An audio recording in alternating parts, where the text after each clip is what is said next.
안녕하세요. 윤슬의 심리살롱 상담학 박사 윤슬입니다. 트렌드 명리심리 하루 10분 따라오시면 어느새 내가 보이고 상대가 보이고 관계가 보입니다. 명리심리학은 나와 상대와의 관계뿐만 아니라 미래를 분석 예측해 볼 수 있는 탁월한 학문입니다. 일주로 알 수 있는 성격 자원, 갑술일주가 가지는 성격 자원은 무엇일까요? 육식갑자의 11번째 간지입니다. 갑술일주에 대해서 살펴보도록 하죠.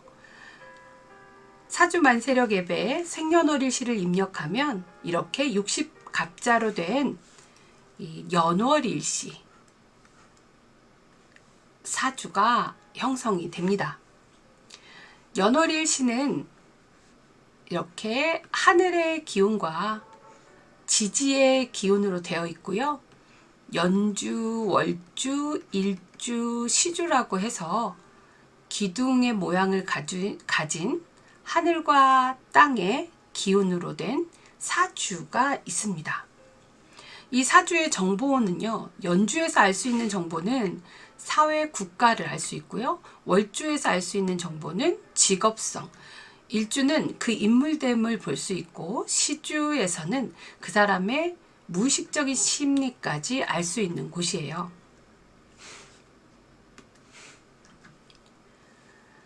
갑술은 육식갑자의 11번째라고 말씀드렸죠.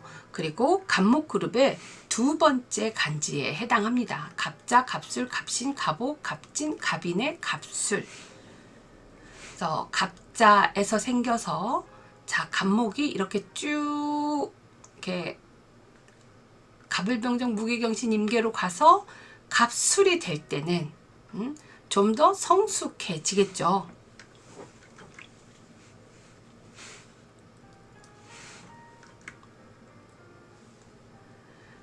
갑술일주는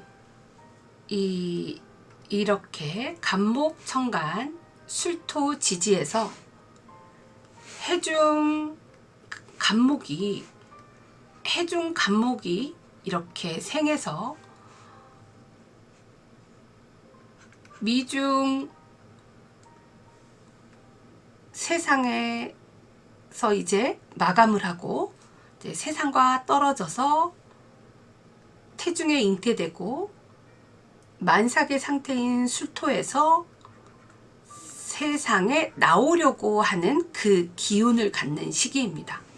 갑술은 세상에 막 나오려고 하는 그 태아가 곧 나오려고 하는, 그래서 또 모든 것이 다 형성이 된, 뱃속에서 이미 오장육부가 형성이 됐고 사람의 형태가 다 주어져서 이제 나갈 준비만 하고 있는 거죠. 자, 술토입니다. 지지의 술토는 육신으로 갑목의 편제에 해당하고요. 지지 또 이 양궁, 양의 자리에 양지에 해당합니다.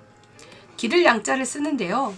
이 술토는 갑목이 앉아있는 양지에 해당된다라는 거죠. 12운성이라고 하는 것은 천간의 기운의 강약을, 이 천간의 기운의 강약을 천지 자연에 순환하는 이치로 설명하는 것이에요. 그래서 오행이나 육친의 왕세 강약을 이 흐름으로 분석하기도 하는데요. 갑술은 술토, 갑목이 이제 양의 자리에 앉아 있다는 거죠. 양은 만삭의 상태라고 말씀을 드렸고, 남녀의 성이 이미 분명해진 시기이고 오장육부가 완성이 돼서 출산을 앞두고 있어서 생기가 아주 넘친다고 보시면 됩니다. 하지만 갑목은 아직 힘이 약하죠. 어린 아이도 아니고 뱃속에 있잖아요. 그렇지만 누구보다도 보호를 잘 받는 때입니다. 그래서 이 태아는요, 두렵거나 초조해하거나 서두르지 않습니다. 뱃속에 있으니까요. 태연 자약하죠. 왜? 누군가가 늘 돌봐주기 때문이에요. 부모라고 하는 모태에서 누군가가 늘 돌봐주는데, 이제 양의 자리라고 하는 것은 곧 세상에 나와야 하는 생의 자리로 가야 하니까 모태를 떠나서 세상으로 나가야 하는 그러한 분리가 어쩌면 숙명적인 시기이기도 하죠. 그래서 이 양의 자리를 둔 사람들은요, 혈육과의 인연이 조금 약할 수도 있다고 해요. 하지만 부모로부터 물려받은 상속자가 되기 딱 좋은 아주 여유 있고 호감 가는 사람입니다. 그리고 애어른 같은 느낌도 들고요. 어려운 일에도 서두르지 않고 차분히 대처하는 경향성을 갖고요. 또 우리가 경물치지라고 해서 무언가를 연구하고 지식을 넓히고 그러한 어떤 사물에 대해서 연구하고 또 그 도를 실천하는 그런 경물치지, 또 돌다리도 두들겨보고 건너는 조심성도 있습니다. 이렇게 양궁, 양지에 있으면 천성이 아주 원만해요. 그리고 장남 역할을 하는 사람들도 많고 상속권을 갖는다고 보시면 됩니다. 그리고 생명을 잘 양육하는 것이고 남을 양육하거나 자기가 양육되기도 하죠. 양자 삼아 가지기도 하고요. 또 식물을 잘 기르는 양육의 특성도 있습니다. 이 양에는요, 순수하고 영감과 직감이 있다. 이러한 술토입니다. 갑목이 술토 위에 앉아 있을 때 이렇게 갑술일주는요, 또 나무 아래 앉아 있는 술이 개잖아요. 나무 아래 앉아 있는 강아지의 모습, 개의 모습, 그래서 느긋하죠. 또 산에 이 술토라고 하는 이 산 혹은 넓은 들판에 이 가을의 넓은 들판, 추수하고 있는 넓은 들판으로 보이고, 또 이렇게 높은 산의 정상에 올라와 있는 어떤 한 사람, 리더십이 있는 사람으로도 보여집니다. 그래서 이렇게 그 상황마다 또 다르고, 이 사람이 어떤 삶을 살아가는지 상담을 통해서 좀 더 자세히 알 수 있겠죠. 약간은 고독하고 스스로 뭔가 수신해야 하고 최선을 다해서 살아가야지 또 얻어지는 그러한 산물들이에요. 왜냐면 술토는 이미 가을의 끝자락이잖아요. 그래서 느긋하게 버티고 뭔가 열심히 살아와서 내가 마지막에 결실을 이루는 것이기 때문에, 또 다음 이제 겨울로 가야 하잖아요. 그래서 다음을 기다리기 위해서 저장하는 간목이기 때문에 이 아주 가을의 끝자락에서 곡식을 저장하고 가을 추수한 것을 저장하고 있다. 술중 지장간에는 신정무가 있죠. 그리고 이 술토는요, 화고라고도 합니다. 이 화기운이 무덤으로 들어가는 화기운을 가두는 그러한 기운이에요. 신정무가 있는데 지지의 신금은 간목에 있어서 정관이고, 또 정화는 간목의 상관, 또 무토는 편재입니다. 그래서 정관, 상관, 편재로 되어 있죠.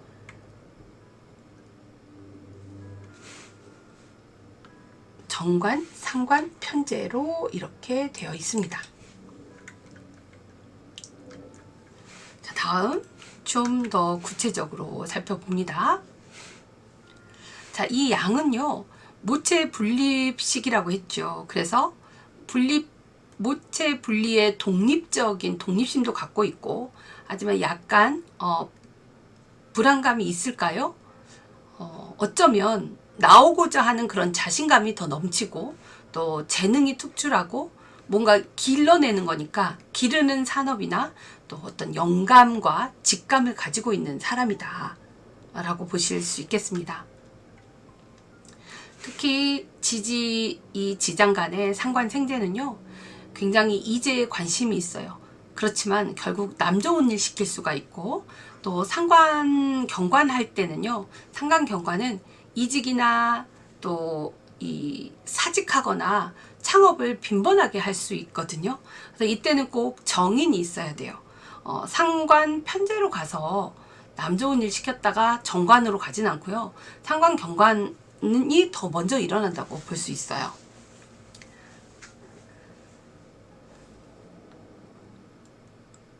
정인이 있으면 이 상관 경관 하지 않고 상관 경관도 막아주면서 상관 편제에서 정관으로 어떤 또 내가 하고자 하는, 내가 애써서 하는 것에 대한 보상을 다 받을 수도 있겠습니다.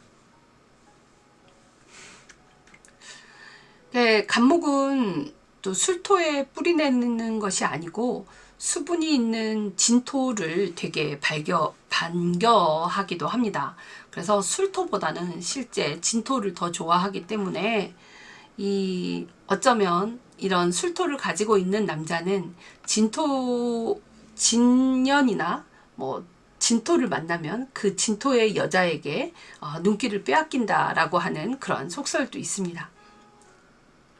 가을 간목은 대부분 이 가을의 간목은 재료로 많이 쓰이게 되죠. 그리고 또 목국토라고 하는 것은 자기 개발이고요.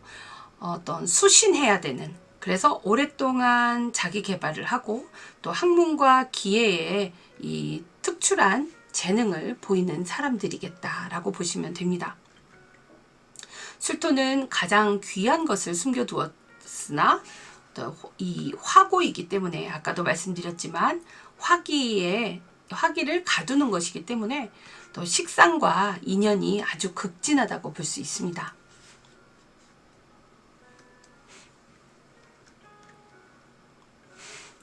이 갑술일주에게는 때로는 개수, 천간의 정화 이렇게 필요할 수 있습니다.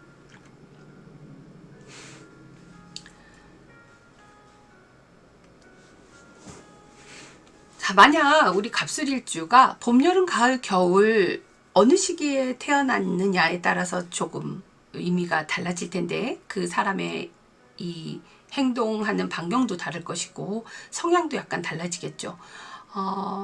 만약 봄에 태어났다면 이 봄에 태어난 갑술은 어떤 사람일까요?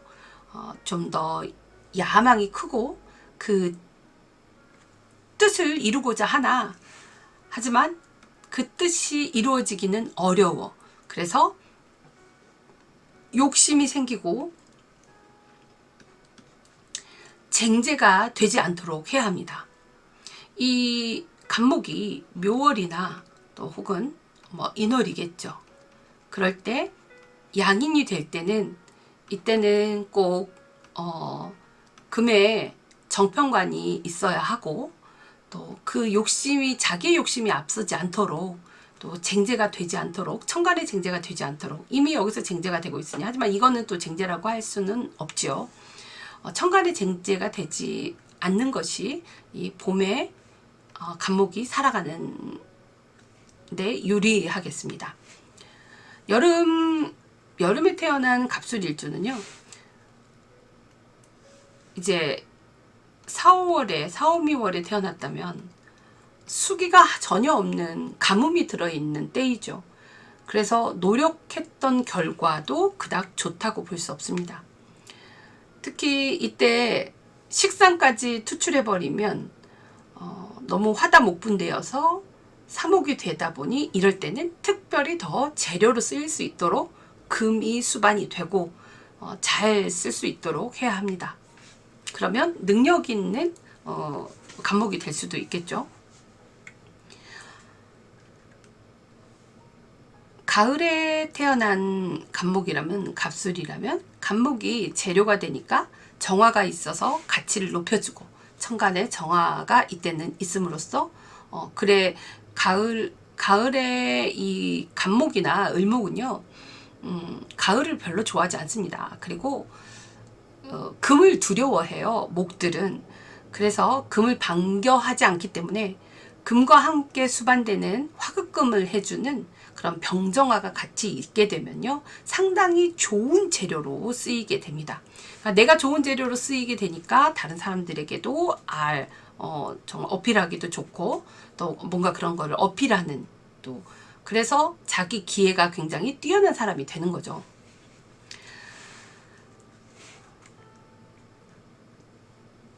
겨울에 태어난 갑술일주는요, 영감과 직감이 더욱 뛰어나고 또 종교에 관심이 더 있습니다. 하지만 갑목이 음습해지면 가을, 겨울로 가게 되면요, 사실 병이 들게 되거든요. 그래서 내가 겨울로 가고 있지 않나, 또 운을 좀 살펴서 내 몸 관리를 잘 해두는 것도 필요하겠죠. 직업적으로는 해외 공직이나 교육, 의학, 또 갑목은 또 이 어학에도 굉장히 재능을 보입니다. 강사, 말하기를 아주 잘하죠. 또 컨설턴트, 또 영업, 그리고 의학, 종교, 무역, 중개, 보험과 같은 그러한 직업성이 이 갑술일주에 잘 어울리겠습니다.